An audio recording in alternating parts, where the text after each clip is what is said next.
پہلا مسئلہ یہ ہے کہ اگر کوئی شخص مبارک رمضان کے روزوں کی قضا کرنے میں کئی سال کی تاخیر کر دے، ایک رمضان میں روزے قضا ہو گئے تھے، ایک روزہ، 2 روزے، 3 یا 10 یا پورا مہینہ قضا ہو چکا تھا، اب اگلے سال بھی نہیں رکھتے، اس کے بعد بھی کئی سال اس طرح گزر جاتے ہیں کہ روزوں کی قضا نہیں کرتے، تو لہٰذا ضروری ہے کہ ان روزوں کی قضا کر لیں، جب بھی آپ کرنا چاہیں کریں، ضروری ہے۔ اور پہلے سال میں تاخیر کرنے کی بنا پر ہر روز کے حساب سے ایک مطعمی واجب ہے۔ جب ایک سال گزر جاتا ہے اور انسان روزوں کی قضا نہیں رکھتا تو روزوں کی قضا کے ساتھ ساتھ اس پر مد بھی واجب ہو جاتا ہے، تو ہر دن کے حساب سے ایک مد طعام دینا چاہیے، 750 گرام، لیکن باقی کئی سال کی تاخیر کے لیے مد واجب نہیں ہے، تو پہلے سال کی تاخیر کے لیے واجب ہے، اس کے بعد اب روزوں کی قضا پھر بھی نہیں، تو صرف قضا واجب ہے، ہر سال مد واجب نہیں ہے لیکن قضا واجب ہے، تو یہ پہلا مسئلہ۔ دوسرا مسئلہ یہ ہے کہ جس شخص کے لیے ہر روز کے عوض ایک مد طعام فقیر کو دینا ضروری ہو، وہ چند دنوں کا کفارہ ایک ہی فقیر کو دے سکتا ہے، ضروری نہیں ہے کہ ایک روزے کا مد ایک فقیر کو دوسرے کا مد، تو آج 30 مثلا ابھی جو ہے 30 کلو مثلا آپ نے مد دینا ایک فقیر کو، اگر اس کی عیال زیادہ ہو تو آپ دے سکتے ہیں کہ وہ ایک سال وہ مثلا کھا لے، یا آپ 2 فقیروں میں تقسیم کریں، 15 کلو کے حساب سے دے دیں، یہ بھی آپ کر سکتے ہیں، ایک فقیر کو دیں یا کئی فقیروں کو دیں، وہ جو طعام ہے۔ تو دعائے ماہ مبارک رمضان میں ہمارا چھٹا جملہ جو ہم خدا متعال کی بارگاہ میں بعنوان درخواست پیش کرتے ہیں وہ یہ ہے کہ اللہم فرج عن کل مکروب، خدایا ہر پریشان اور غم زدہ کو گشائش عطا فرما، یعنی اس کے غموں کو دور کر دے۔ یہ ایک مومن روزہ دار کی دلی تمنا ہوتی ہے کہ کائنات میں کوئی غم زدہ نہ رہے،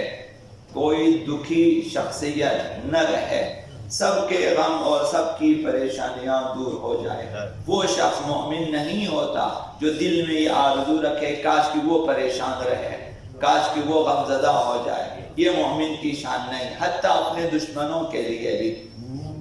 دشمنوں سے مراد یہ جو مومنین آپس میں دشمنی رکھتے ہیں، حتیٰ مسلم مومن جو جنہیں دشمن سمجھتے ان کے لیے بھی بد دعا نہیں کرنی چاہیے، اگر وسعت قلبی ہے تو انہیں معاف کرنا چاہیے۔ معاف، بہت سارے اولیاء الہی ہوتے ہیں عمومی طور پر معاف کر دیتے ہیں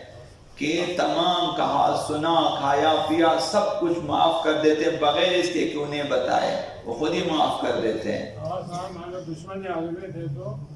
مومن دشمن اہل بیت نہیں ہے، دشمن اہل بیت خدا معاف نہیں کرتا، ہم کیسے معاف کریں؟ تو جو آپس میں دشمنی ہوتی ہے، مثلا جائیداد کا مسئلہ ہے، مثلا ناچاقی ہوتی ہے، مثلا یہ جو آپس میں ہم سمجھتے ہیں کہ ہمارے اس کے ساتھ دشمنی ہے، تو نہ حسادت رکھنی چاہیے، نہ بغض و عناد رکھنی چاہیے، عمومی مؤمنین کو معاف کرنا چاہیے، خصوصاً جو ہے میاں بیوی مر جاتی ہے، شوہر کو چاہیے کہ معاف کر دے، اسی طرح شوہر بیوی کو چاہیے، اسی طرح اولاد کو بھی چاہیے کہ والدین کو ہر دم معاف کرنا چاہیے، ہر روز۔ ممکن ہے کہ جو ہے ماں باپ اور اولاد میں جو ہے وہ تکرار ہو جائے کسی نہ کسی وجہ سے، تو معاف عمومی، تو لہٰذا مومن کی شان یہ ہوتی ہے کہ کوئی غمزدہ نہ رہے، کوئی دکھی انسان نہ ہو۔ حضرت آقا امام جعفر الصادق علیہ السلام نے ارشاد فرمایا ما من مؤمن یفرج عن اخیہ المؤمن قربۃ، اگر کوئی مومن اپنے مومن بھائی کے غم کو دور کر دے، اس کی ایک پریشانی ہوتی ہے، آپ کے ہاتھ میں ہے، آپ جا کے اس کی پریشانی کو دور کر دے۔ اب چھوٹی پریشانیاں بھی ہوتی ہے چھوٹے لوگوں کے لیے، بڑے لوگوں کے لیے بڑی پریشانی ہوتی ہے، تو آپ جا کے دور، بعض لوگوں کے لیے جو ہے قوت لا یموت پریشانی ہوتی ہے کہ رات کو کیا کھائیں، کہ کل میں بچوں کی فیس کا مسئلہ ہوتا ہے، بچوں کی کھانے کا بھی چھوٹی مثلا کچھ لوگوں کے لیے اور بھی پریشانیاں ہوتی ہیں، تو اگر کوئی مومن دوسرے مومن کی پریشانی کو دور کر دے الا فرج اللہ عنہ قربۃ من قرب الاخرہ، خدا متعال اس کے آخرت کے غموں کو دور فرمائے گا۔ آخرت میں جہاں دوسرے لوگ پریشان ہوں گے تو یہ لوگ جنہوں نے دنیا میں مومنین کی پریشانیوں کو دور کر دیا ہے، قیامت کے دن وہ پریشان نہیں رہیں گے۔ اور دوسری حدیث مبارکہ حضرت آقا رسول خدا صلی اللہ علیہ وسلم فرماتے ہیں کہ جو اپنے کسی مومن کی پریشانی کو دور کر دے، اللہ اس کی وجہ سے اس سے قیامت کی پریشانیوں کو اور دنیا کی پریشانیوں کو دور فرما دیتا ہے۔ دنیاوی پریشانی بھی دور ہو جاتی ہے اور اخروی پریشانی بھی۔ یہ مومن روزہ دار کی شان ہوتی ہے۔ تو صرف سحر و افطار کے غم میں نہ ہو کہ یہ چیزیں جو اہل بیت اطہار نے ہمیں بتایا ہے۔ تو یہ سیرت حضرت آقا امام زمان رضی اللہ تعالیٰ یہی کام کریں گے آقا امام زمان، تو آج ہمیں یہی کرنا چاہیے۔ ابن عباس کہتا ہے کہ اب جو ہے یہ حدیث مضمر ہے۔ حدیث مضمر یہ ہے کہ راوی جو ہے معصوم کا نام نہیں بتایا ابن عباس، خود مفسر قرآن ہے، اس کی تفسیر چھپی ہوئی ہے ابن عباس، یعنی عبداللہ ابن عباس، کہ انہوں نے حدیث مضمر میں فرمایا کہ پھر مہدی ظہور فرمائیں گے، وہ علی کی نسل سے ہوگا، خوشبخت ہے وہ شخص جو ان کے زمانے کو پالے گا، ان ظہور کے زمانے کو پالے گا۔ وَبِهِ يُفَرِّجُ اللَّهُ عَنِ الْأُمَّةِ، حضرت مہدی کے ذریعے خدا متعال امت کی پریشانیوں کو دور فرمائے گا، حَتَّى يَمْلَأُهَا قِسْطًا وَعَدْلًا، تا ان کی پوری روئے زمین پہ ان کے ذریعے عدل و انصاف کی حکومت قائم ہوگی، زمین عدل و انصاف سے بھر جائے گی۔ وَهُوَ مُفَرِّجُ الْكَرْبِ عَنْ شِيعَتِهِ،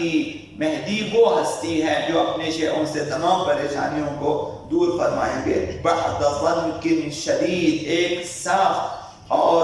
لمبی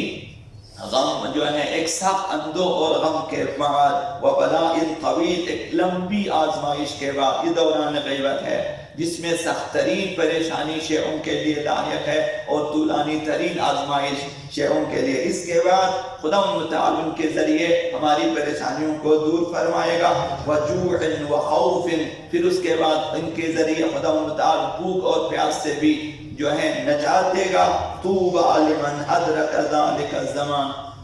خوشبخت ہے، سعادت مند ہے وہ شخص جو ان کے زمانے کو پالے۔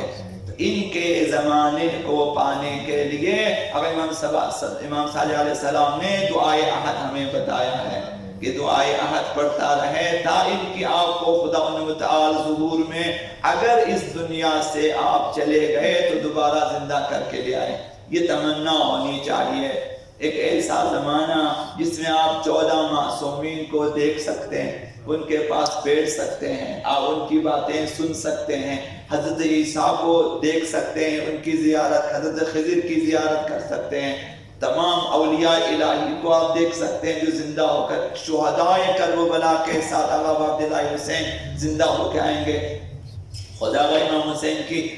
جو ہے حدیث ہے کہ سب سے پہلے زمین سے میں اٹھوں گا، یعنی قبر سے میں اٹھوں گا جب آقا امام زمان کا ظہور ہوگا۔ تو اس دن ساتھ کی پریشانیاں، تو یہ آرزو دل میں رکھنی چاہیے، اور دعائے عہد میں جب اس جملے پہ پہنچے حتماً یہ آپ کی آرزو ہونی چاہیے، فَأَخْرِجْنِي مِنْ قَبْرِي مُعْتَذِرًا كَفَنِي شَاهِرًا سَيْفِي مُجَرَّدًا قَنَادِ، خدایا جب ظہور ہو جائے تو مجھے قبر سے نکالنا کفن پوش اور